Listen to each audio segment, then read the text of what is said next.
Today on CityCast DC, Lime, the company that makes those green e-bikes and scooters you see all over the city, says they just broke their DC area record for scooter and e-bike trips, 430,000 trips in May. Now, it kind of caught me by surprise just how ubiquitous those green bikes and scooters have become in just the past few months, maybe even more so than pre-COVID. So does this mean that people are switching to scooters? And what does this mean for the culture, the look, and the feel of DC? I have a lot of feelings about it, so I called my co-host Michael Schaefer to discuss.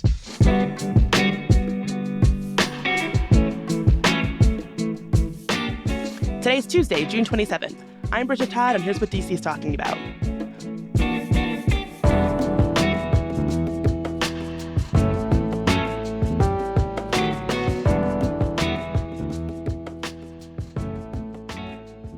All right, so if you spend any time on like neighborhood listservs in DC, you will find that there are a lot of people with very strong feelings about dockless vehicles, scooters, and bikes.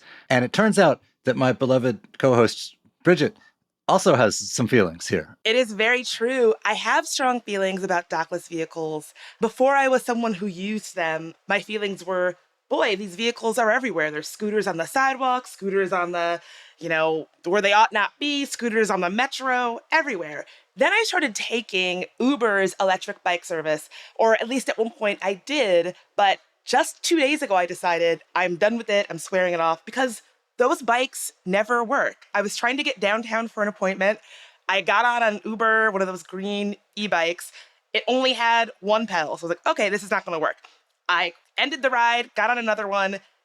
It only had one brake. Okay, not gonna work. I got on a third bike, it didn't have a seat. So I was like, how is it that we are seeing these bikes everywhere? We have just accepted that they are a part of our city landscape, littering every public surface, but half of the time they don't even work. So I guess that's my big question. Like, what is going on with these electric dockless vehicles? Who is regulating them? What is the landscape of them? And can it be better? How is it changing the city? Mike, I understand that you don't actually have strong feelings about these because you don't really use them that often. Well, yeah. I mean, I think from a urbanism point of view, the more ways there are to get around the city, the better. And the same way that Metro changed people's ideas of what's close to what and where can you actually live and where do you want to hang out and so on. These have the potential to do that. And for a lot of people have done that, particularly away from core neighborhoods. I live upper Northwest and it's actually if you're 3/4 of a mile from the metro, it's actually a great way of fixing that last mile problem. But they gotta work, right? And they gotta be ubiquitous, because if you are thinking I've got a dentist appointment at 2, how am I going to get there? And you can't bank on there being a conveyance there, then it doesn't matter. These are for-profit companies. If they are putting products on the street that don't work, eventually people are going to stop subscribing, and that's going to be the end of that. Exactly. I think you're so spot on about how these vehicles have changed our understanding of DC. DC is so small. You really, even without an electric bike, someone who wanted to could bike from one side of the city to the other, and it wouldn't be that big of an ordeal. The ubiquity of these electric vehicles has really changed my relationship to the city, what I think of as far away. When I'm looking for places I might want to live one day, the idea of having available bike shares and scooters does sort of change the math on what I think of as accessible or easy to get to and things like that in a way that I don't think I ever really thought about before now. But they have to work because you can't plan your transportation. You can't plan around the found money of maybe this bike will randomly work. My gripe is that I think that especially with the green, now Uber owned and operated electric bikes, they rarely work. It's always some problem or the electro boost is not working. So it's I just wonder, the equation of accepting that these are going to be littered all over the city, blocking sidewalks, blocking paths to get to the metro or whatever, but also half of them are just garbage because they don't work. That seems like an unacceptable equation to me.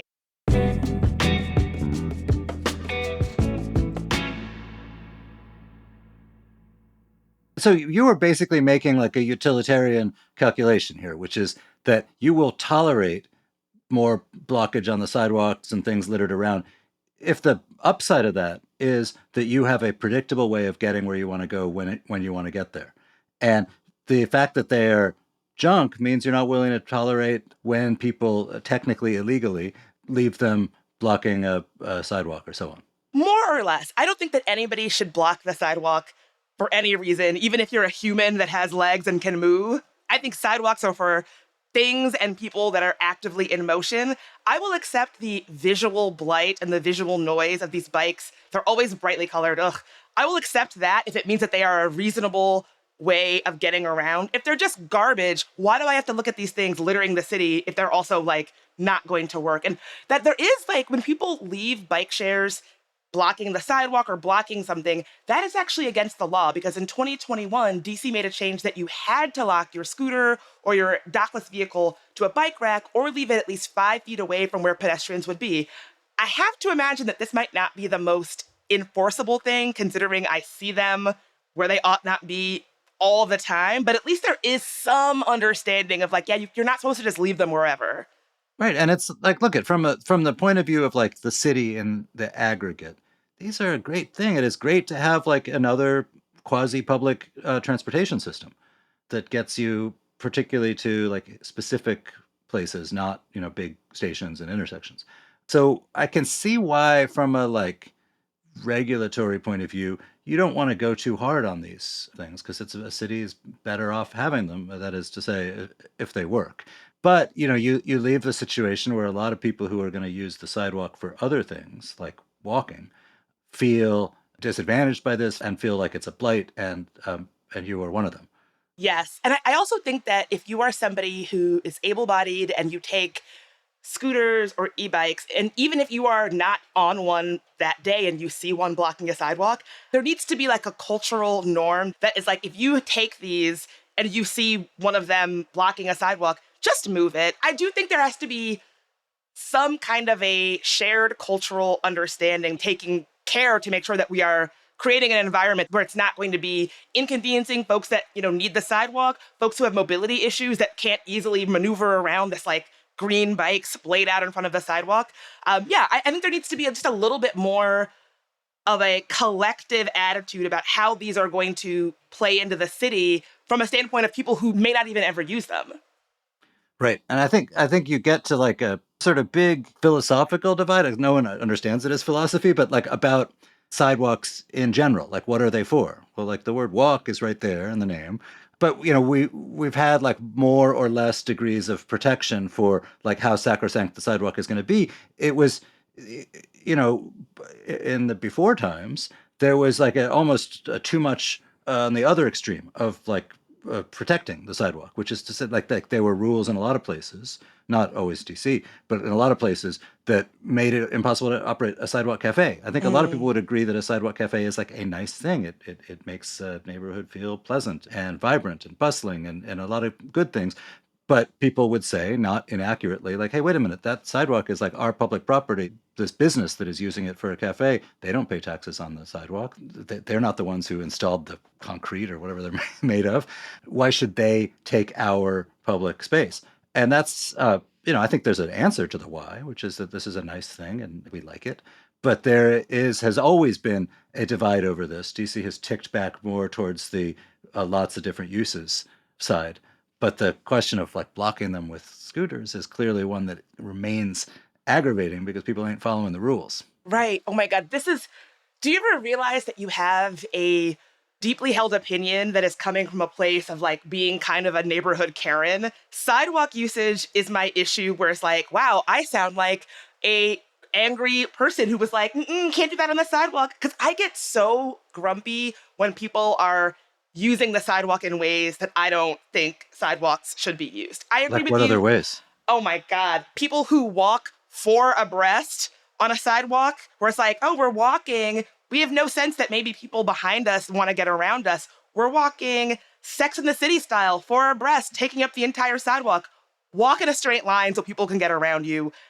People who stop on a sidewalk, I think that you should be in prison. Like you should be, if you're like, stop, if you are on a sidewalk in the middle of the sidewalk checking your phone, you should be able to get a ticket for I that, I don't think I think. want to live in Bridget's city. Like you can't stop and talk to your friend if you see them on the sidewalk. You You've got can. to walk in a single file line where you can't look at each other. You absolutely can. You just gotta scoot over. I think that what gets me, and maybe it's again, this is my most Karen city opinion. I'm totally willing to own that. But I do think that we have lost the understanding of some basic principles of conveyance in urban environments. Places where people are moving, keep them moving, right? Like, Yeah. don't stop there. Understand that even as a human, you can be an obstruction. So if you're walking and you see a friend, move to the side of the sidewalk so people can get around you. No problem. Standing right there and being like, oh, we're in the middle of the sidewalk. Everybody who walks by has to like take great pains to get around us. That I'm not cool with. Another one Right. is this is a very personal one. Sandwich boards on narrow sidewalks. I live on a pretty narrow sidewalk, and someone puts a sandwich board out there every day, and I'm always like, this takes up like half the street, like, or half the sidewalk. Like, isn't there a better way to do this? Like, every single day you have to block half the sidewalk. I think that part of it comes from, I mean, it always gets back down to like race and gentrification in the city, right? But I think I have a anxiety or a hang up, like an internal hang up, when I feel like the ebb and flow of city life is not being respected. And I think that sidewalks in my like whatever lizard brain becomes part of that, where it's like, don't you realize that you're people that got to get to work, you're blocking them with your I hope I don't sound like a crazy person, but yeah, it feels very wrapped up in some internalized feelings I have around who is the city for, who are public sidewalks for, what are they for, what do we consider a obstruction, and what do we not consider an obstruction? What do we treat like an obstruction, and what do we just welcome as like, well, now that's in the city? We don't have similar conversations that about what is a disturbance or a hindrance of public space when it's tied to a corporation. And I think that if these e-bikes were not like bringing money into the city, tied to big tech companies like Uber, we would probably have a very different understanding of thinking about these things as a blight, as opposed to just accepting like, okay, well, now they're littered all over our city and half the time they're garbage anyway. It's like a equation that I don't love. I mean, you could look at your point of view another way, which is that like you are prioritizing getting places over other uses. And like you see it as like through a frame of gentrification that you've got young people, often young with disposable income, who are the users of the e-bikes and scooters and so on, and they are littering up the sidewalk for other people who have places to go and might be walking there. There's another way of looking at it, which is like, I mean, if there was a controversy, at some sort of run-in between like a banker getting to work, hustling, and a group of young teenagers just loitering and hanging around on the sidewalk, you could see the like class dynamics completely the other way, Totally. where the person who assumes the sidewalker is forgetting someplace is the more powerful entity, and the people who get to use the sidewalk to hang out, maybe because they are teenagers and can't hang out at home, or maybe because they don't have big houses or whatever, that they are the less powerful. I'm just saying, like there's a lot of different uses, and cities have a lot of people in close proximity, and the powerful have a bunch of different needs, just as the powerless do. Oh my gosh, you're so right. It's one of those things where it's like, if I'm the one hustling to work, everybody around me is just a hindrance because I got to get to work. If I'm the one kicking it on an e-bike, having a good time, and somebody else is getting to work, that person is not respecting the fabric of what makes DC DC. It's Correct. totally just like whatever situation I happen to find myself in, that's the Yes. situation I'm advocating for. Correct. And like I am the pedestrian and the bicyclist that I hate most. The things that annoy me when I'm driving are the things, precisely the things I do when I'm on a bike or on foot. Well, it's different when I do it. Right. Exactly. And I think that there's been so much attention in the last 10 or 15 years to like transit systems, and DC has had like very public debates about like, should we put bike lanes here, should we reroute these streets, or should we have more one-way streets or two-way streets or whatever, that like in a way like everybody is empowered to feel like they are a transit engineer, you know. So like, look at the way this guy like double parked there, is like, look at all the different people who are inconvenienced by this, but the guy, maybe he needs to go to the bathroom really badly. He just couldn't help it. And he certainly, I mean, having been in that situation, he's not thinking about his behavior like we are as observers.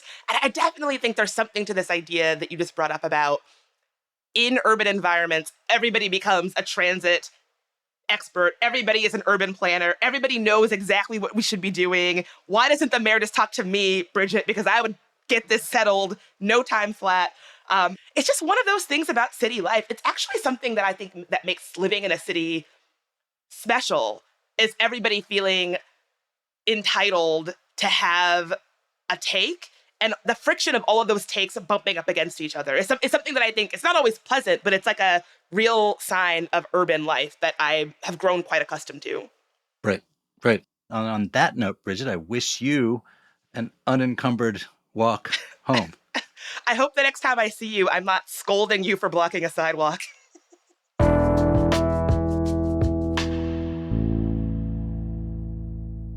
Before you go, here's lead producer Priyanka Tilve with some quick news.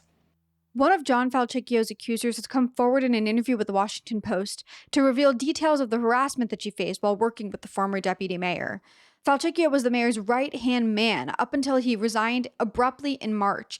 His former employee accuses him of kissing her despite her protests and masturbating in front of her. A city investigation has corroborated the claims, and the D.C. Council is calling for an independent investigation as well. We covered more details in our Friday episode, so be sure to check that out. From now on, if you're riding the Metrobus late, you'll be able to ask your driver to make a, quote, courtesy stop. That's a stop in between official bus stops. The policy is in effect on all regular bus routes, not express ones, between 9 p.m. and 5 a.m. It aims to improve public safety by dropping off riders closer to their destinations. Also, DC is launching a pilot program next month that will send targeted messages to high-risk drivers, warning them to follow traffic rules. The program is the city's latest effort to tackle the rise in deadly crashes. Data will be collected over 1 year to assess if the program reduced risky driving. And lastly, all 3 DC airports briefly halted incoming and outgoing flights on Sunday afternoon. The Federal Aviation Authority demanded the pause to make repairs to a communication system at the Potomac Terminal Radar Approach Control Facility. Travel got back on track after just about an hour, but it diverted and delayed a bunch of flights, causing plenty of airport mayhem.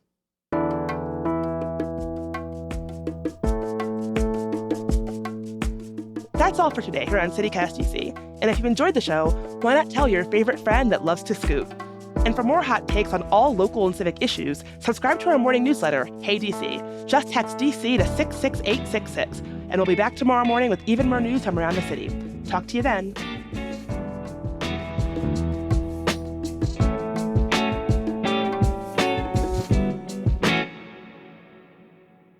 I'm planning on hanging out at that bus stop underneath your window and blocking all traffic. I'll be looking out my window, just shaking my head.